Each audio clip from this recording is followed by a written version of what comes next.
Well, I got bills to pay, I got mouths to feed, ain't nothing in this world for free. So with that out of the way, let's find out how much did it actually cost to get Rover's Rest developed to what we see today. And, special bonus, at the end of the video, I share with you some special or great news that Mrs. Rover and I received during the week. But without any further delay, let's crack on with that budget. Now, to keep things simple, all the prices I give will be in US dollars. I will, however, put the Canadian equivalent in brackets on the screen. Property on Prince Edward Island on the east coast of Canada remains some of the most affordable in this country. Now, in our case, we approached the owner and we made him an offer for 5 acres. Now, that offer was contingent on us doing the survey. Price for the entire 5 acres was $18,400 US. Then the survey was on top of that. It was $1,688 US. Now, of course, we had to get a government permit, which was a further $200 US. Now, in order to get the permit, we had to have a Perc Test done for a septic system. The cost of that, $520 US. So the grand total for the property, the survey, the government permit, the well, and the septic Perc Test came to $23,852 US. Now, the next several items I will add up separately because I consider them construction costs. I will total them at the end, and then we will add them to the property costs that we just covered. All right, let's get on with it. Our total groundworks, that's all the ground improvement, including bulldozers and bringing shale onto the property, came to a total of $3,000 US.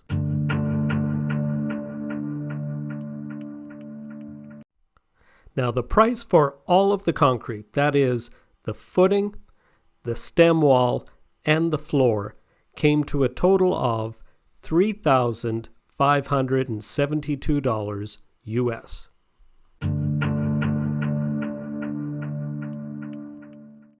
The next category is what I call miscellaneous, and that includes equipment rentals, scaffolding and decks, the purchasing of an air nailer and other miscellaneous tools and hoses. It also includes the overhead garage door, the 2 windows, and 2 exterior doors. And it also includes nails, screws, electrical outlets, and wires. And that came to a total of $4,649 US.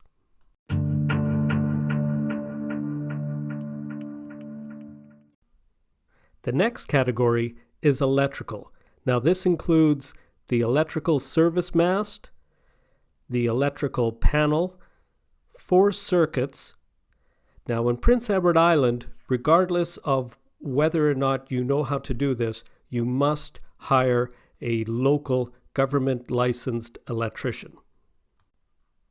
The total cost came to $2,300 US dollars.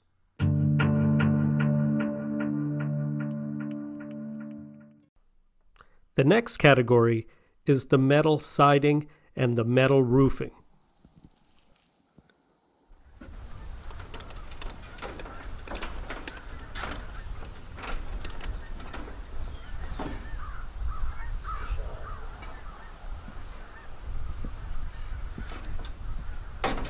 And although you can't see them, the geese are flying south in this segment.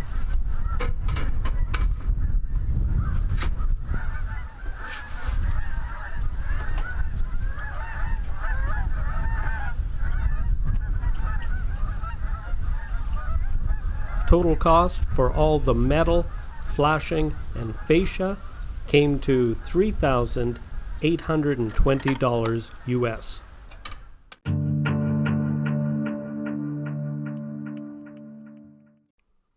The final category is by far the biggest category, and that includes lumber, insulation, drywall, oriented strand board, and all the interior finishes.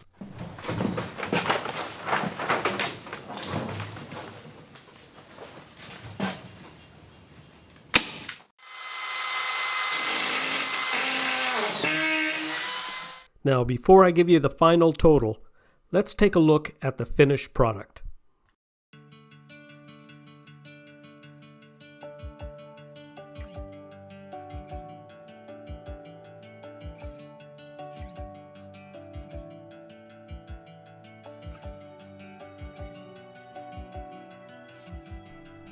In this corner of the shop, we're storing all our household belongings until we can build our permanent house.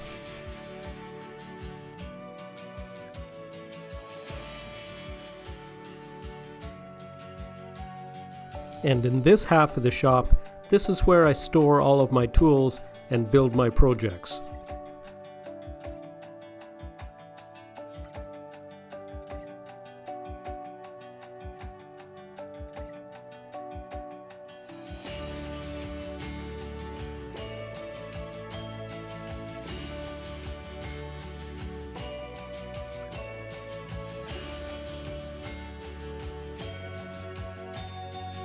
And in this little 12 by 12 room, this is where Mrs. Rover and I will live while we build the homestead proper.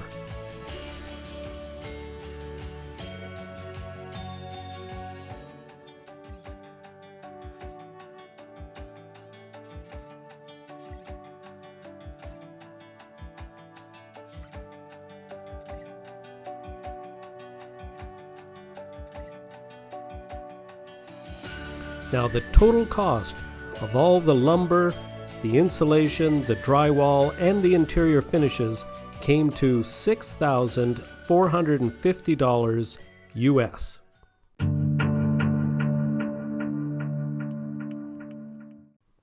Now, when we add all the construction costs up, it comes to a total of $23,790 US dollars.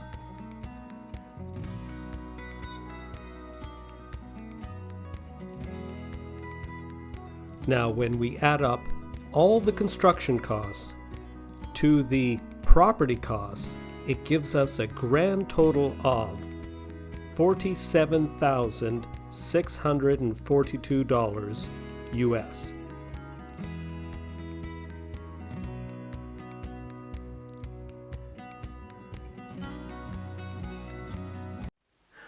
Well, I hope you found that instructive. Now, bear in mind, the pandemic that we're all suffering through right now has inflated these prices quite a bit.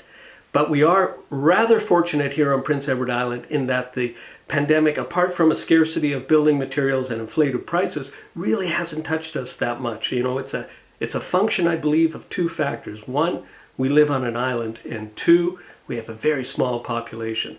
And, well, let's just hope our luck holds.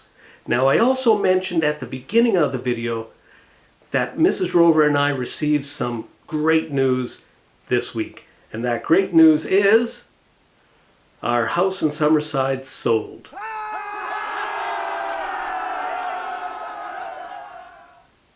And now that the house is sold, well, I guess that means we're going to be full-time homesteaders right here at Rover's Rest before the end of April. Now, in the next video, I want to share our plans on how we intend to navigate these high costs of building materials and, as I said, in some cases, scarcity of building materials. So look forward to sharing that with you in the next episode, but until then, thanks for watching.